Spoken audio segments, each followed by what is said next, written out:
Saya ingin menegaskan kembali, sesuai dengan arahan Bapak Presiden, dana desa fokus untuk dua hal. Ya, sekali lagi dana desa fokus untuk dua hal. Pertama, padat karya tunai desa. Yang kedua, pencegahan dan penanganan COVID-19. Penanganan virus COVID-19 itu adalah daya tahan tubuh. Nah, yang harus diantisipasi adalah warga desa yang datang dari luar. Satu, dari luar itu banyak. Maksudnya, pertama dari luar kota, dari luar provinsi, dari luar negeri, bahkan dari luar desa pun harus diantisipasi. Lakukan karantina mandiri. Artinya apa? Nggak usah keluar-keluar dari rumah. Kalau perlu nggak usah keluar-keluar dari kamar. Minimal 14 hari. Supaya apa? Supaya kalau seandainya ada virus yang sudah masuk, itu tapi belum berkembang biak, maka selesai.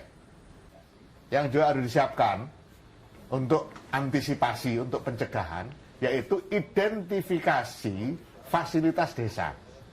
Untuk desa yang sudah terbuka, desa yang dekat-dekat dengan desa yang sudah terkena, atau daerah yang sudah terdampak, misalnya, lakukan penyemprotan disinfektan.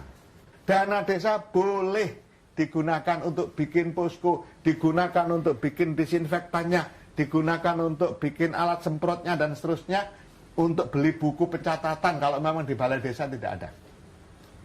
Nah, ini penting banget.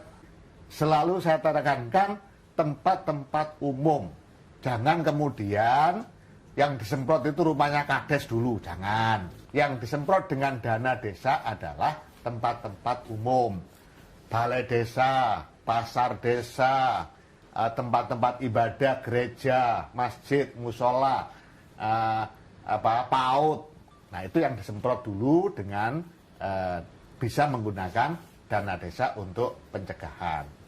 Nah, sahabat desa yang saya hormati dan saya banggakan, selain penanganan, pencegahan dan penanganan, dana desa juga harus digunakan untuk padat karya tunai desa. Padat karya tunai desa jangan hanya terfokus pada infrastruktur. Padat karya tunai desa pertama harus melibatkan kelompok miskin, melibatkan pengangguran, melibatkan setengah pengangguran, atau kelompok-kelompok marginal lainnya. Yang kedua, padat karya tunai desa, upahnya harus diberikan setiap hari, tidak boleh mingguan. Hari ini bekerja, hari ini juga mereka menerima upah. Supaya apa? Supaya bisa digunakan untuk membeli bahan makan. Bisa digunakan untuk menjaga kesehatan. Supaya tidak mudah terdampak dengan virus COVID-19. Bagi desa yang sudah APBDes-nya selesai, tapi dana desanya belum cair, lakukan perubahan APBDes. Ketika APBDes-nya tidak fokus pada dua hal ini, lakukan revisi APBDes atau perubahan APBDes. Rujukannya jelas, ada surat Permendagri, ada di surat edaran Menteri Desa nomor 8 tahun 2020. Saya yakin sudah beredar semua. Di situ ada dengan merujuk pada peraturan Menteri Dalam Negeri terkait dengan pengelolaan dana desa. Itu bagaimana melakukan perubahan APBDes. Fokus dua hal, padat karya tunai desa dan urusan COVID-19.